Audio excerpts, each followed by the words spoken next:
Hello focus, ये वक्त है 1879 का, जब एक मात्र 16 साल का लड़का अपने पिताजी का फार्मिंग का काम छोड़ के डिट्रॉयट नाम के शहर की तरफ निकल पड़ता है, जो कि अमेरिका में लाई करता है। ये वो जमाना था जब ट्रैवल करने का जरिया सिर्फ घोड़ा गाड़ी थी या तो ट्रेन हुआ करती थी। कार सिर्फ रेसिंग के लिए इस्तेमाल होती थी, जो कि कुछ गिने चुने अमीर लोगों के पास हुआ करती थी। और इसी एक किसान के लड़के ने बाद में जाकर एक कार की कंपनी को जन्म दिया, जिसने ऑटोमोबाइल इंडस्ट्री का पूरा रुख ही बदल डाला। 35 साल बाद डिट्रॉयट शहर में आने के बाद आधी से ज्यादा गाड़ी जो प्लेनेट अर्थ पे चल रही थी वो इस लड़के के नाम पर चल रही थी। वो कंपनी जिसे आज हम सब लोग बखूबी जानते हैं, और वो लड़के का नाम है हेनरी फोर्ड, जो कि बाद में जाकर अमेरिकन हिस्ट्री के सबसे रिच और अमीर आदमी की लिस्ट में शामिल हुए।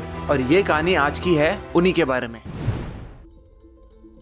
हेनरी फोर्ड का जन्म जुलाई 30, 1863 में अमेरिका के शहर डिएबॉन, मिशिगन में उन्हीं के फादर की फार्म पर होता है। हेनरी के फादर एक फार्म ओन करते थे और हेनरी और अपने 6 भाई बहनों के साथ उसी फार्म पे काम किया करते थे।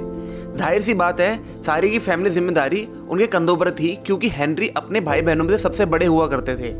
हालांकि हेनरी फार्मिंग में बहुत मेहनत किया करते थे, मगर हेनरी को कभी अपने फादर के बिजनेस में इंटरेस्ट नहीं हुआ करता था, क्योंकि उनको इसमें बहुत कम कमाई दिखती थी और उनके बड़े सपने खेती में काम करके बिल्कुल भी पूरे नहीं हो सकते थे। हेनरी का स्कूल की पढ़ाई में खास मन नहीं लगता था और इसी के चलते उन्होंने 8th क्लास के आगे की पढ़ाई भी छोड़ दी, क्योंकि उनका मन मैकेनिकल के पार्ट्स को देखने में ज्यादा लगने लग गया था। और यही मशीन के पुर्जों को देखकर उनके मन में काफी जिज्ञासा भी उठा करती थी, जिसके चलते वो एक मशीन के पुर्जों को काफी गहराई से स्टडी किया करते थे।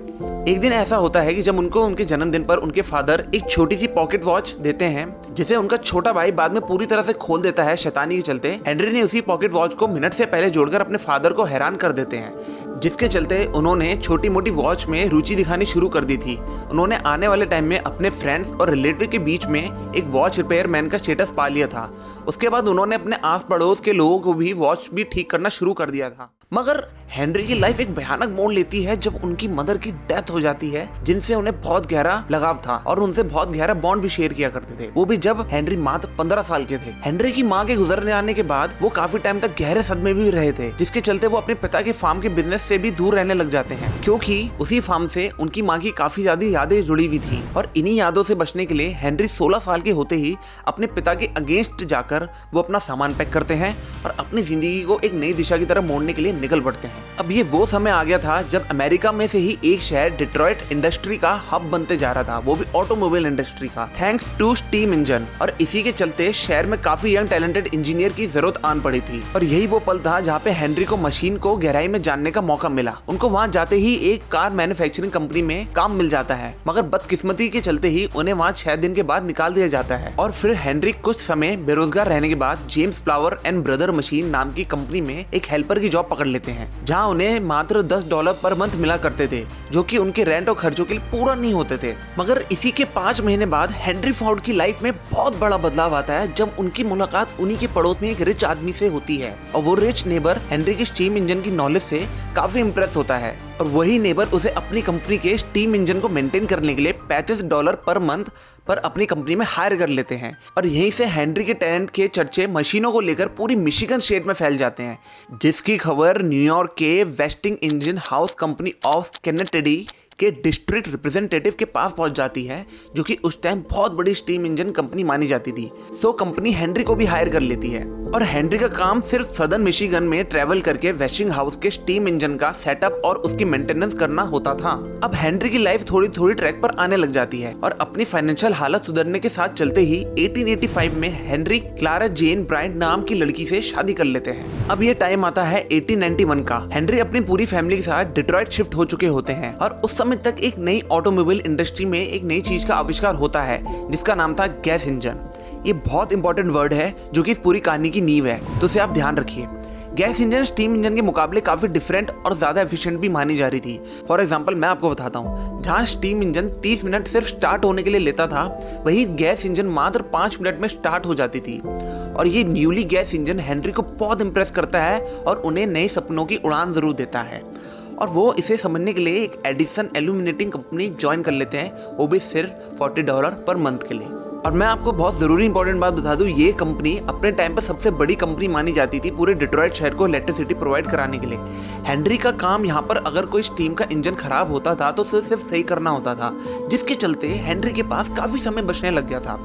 और ये खुद हेनरी को भी अंदाजा नहीं था कि वो क्या कमाल की चीज बना डालेंगे इस खाली वक्त का यूज करके जो उनकी जिंदगी ही पलट के रख देगा। दरअसल हेनरी ने इस खाली वक्त का इस्तेमाल करके खुद का ही गैस इंजन बना डाला था, जो उस समय उनके खुद की कार बनाने के सपने की तरफ एक पहला मजबूत कदम साबित होता है। जून 4, 1896 ठीक 1:36 पर उन्होंने अपनी एक्सपेरिमेंटल कार बनाकर खड़ी कर डाली, और वो भी गैस इंजन का यूज करके, जिसका नाम उन्होंने रखा क्वाड्रीसाइकिल। वेल, ये क्वाड्रीसाइकिल एक क्रूड कॉन्सेप्शन से बनी थी, जिसका सिंपल सा मतलब ये होता है दो साइकिल को साइड बाय साइड रफली अटैच कर देना, और जिसको पावर गैस इंजन से मदद मिलती थी, जिसकी अभी हमने पीछे वीडियो में बात करी। वेल, ये एक्सपेरिमेंट हेनरी का सफल हो तो जाता है, मगर बहुत छोटी छोटी कमियों के साथ। वेल, इस क्वाड्रीसाइकिल में सिर्फ 2 गियर थे, एक आगे जाने के लिए, दूसरा पीछे आने के लिए, और सबसे बड़ी प्रॉब्लम कूलिंग सिस्टम ना होने की वजह से ये क्वाड्रीसाइकिल ज्यादा ओवरहीट करने लगती थी, जिसकी वजह से ये देर तक परफॉर्म करने के लिए एफिशिएंट बिल्कुल भी नहीं थी। मगर हेनरी ने इसका भी तोड़ निकालकर इसमें एक कूलिंग सिस्टम इंस्टॉल करके इसे $200 में एक रिच इंसान को बेच डाला। अब हेनरी को लगता है उनकी लाइफ फाइनली ट्रैक पर आ चुकी है, मगर उन्हें ये नहीं मालूम था कि उनकी इस सफलता की नाव को एक बड़े तूफान का सामना करना पड़ेगा, जिसमें उनको उनकी कंपनी से ही बाहर निकाल दिया जाएगा।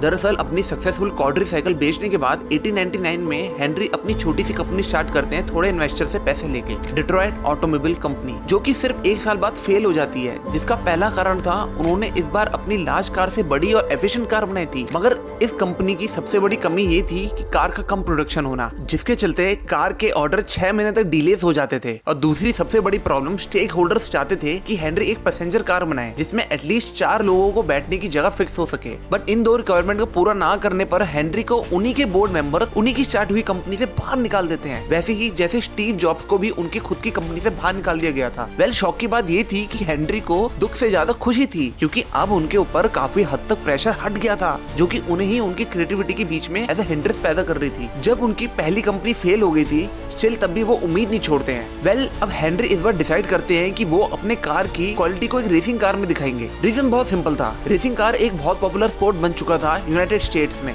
इस प्लेटफॉर्म से ज्यादा बेस्ट प्लेटफॉर्म हेनरी के लिए कहीं नहीं मिल सकता था, क्योंकि उस टाइम कार रेसिंग देखना ज्यादातर रिच लोगों के हॉबीज में शामिल होता था। और ठीक 1 साल बाद हेनरी फोर्ड की बनाई रेसिंग कार सारी रेसिंग कार को बीट करते हुए नंबर 1 पोजीशन सिक्योर कर लेती है। और इसके बाद सारे इन्वेस्टर्स की नजर सिर्फ हेनरी फोर्ड पर होती है, और इसके बाद सारे इन्वेस्टर हेनरी फोर्ड की कंपनी में इन्वेस्ट करते हैं, और जन्म होता है फोर्ड मोटर कंपनी का। कंपनी तो स्टार्ट हो चुकी थी, मगर हेनरी की पोजीशन फोर्ड मोटर्स में अभी भी खतरे में थी, क्योंकि फोर्ड मोटर्स के स्टेक होल्डर की मांग ये थी जो लार्ज कंपनी के स्टेक होल्डर्स की मांग थी, और वो थी एक पैसेंजर कार, जो कि एक मिडिल क्लास फैमिली को लार्ज नंबर में बेची जा सके और कंपनी को बहुत ज्यादा प्रॉफिट देके जा सके। और हेनरी इस बार अपनी पिछली 2 बार की फेलियर से सबक लेते हैं और बिना फेल होते हुए एक कॉमन मैन के लिए कार बनाने के लिए रेडी हो जाते हैं। वेल, इस बार उन्होंने स्टेक होल्डर्स और अपने सपने को पूरा करते हुए मॉडल टी नाम की कार को लॉन्च किया, जो कि मिडिल क्लास फैमिली के बीच सुर्खियां बटोर रही थी। बट प्रोडक्शन स्पीड अभी भी एक प्रॉब्लम सामने थी हेनरी के, जिसका सोल्यूशन मिलता है उन्हें स्लॉटर हाउस से। एक दिन ये होता है कि हेनरी स्लॉटर हाउस के करीब से गुजर रहे थे, और उनको वहीं से आइडिया आता है कि अगर वो यही आइडिया इन सारी मीट की जगह अपनी कार के पार्ट्स को प्रोड्यूस करने में लगा दें, तो वो 1 महीने में अराउंड 20 to 30 कार बना सकते हैं और ज्यादातर मासेस में बेच सकते हैं और ज्यादा प्रॉफिट बना सकते हैं, जिसे आज हम द असेंबली लाइन प्रोसेस के नाम से जानते हैं। मैं आपको समझाता हूँ। जहाँ उन्हें 2-3 कार बनाने में से 3 महीने लग रहे थे, आज वही वो 1 महीने के अंदर 20 से 30 कार बना के ज्यादा प्रॉफिट बना रहे थे। और जैसे हेनरी को उसका इंस्टेंट असर दिखता है, हेनरी अपना बिना टाइम वेस्ट करे 1905 में इन्वेस्टर से और पैसा उठा के खुद की अपनी फैक्ट्री सेटअप करते हैं और द असेंबली लाइन प्रोसेस को इम्प्लीमेंट करके अराउंड 300 मोर एम्प्लॉइज को हायर करते हैं, और सरप्राइजिंगली कार की प्रोडक्शन 5 टाइम्स बढ़ जाती है, और ये मॉडल टी नाम का मॉडल उस यूएस की नंबर 1 कार इंडस्ट्री बन जाती है, जो आम आदमी के बीच बहुत ज्यादा फेमस होते जा रही थी। और देखते ही देखते फोर्ड अमेरिका की नंबर 1 कंपनी बन जाती है। और हेनरी ने खुद को अमीर बनाने के साथ साथ अपने लेबर की वेजेस भी डबल कर दी थी, क्योंकि एक टाइम ऐसे भी आया था जब लेबर्स को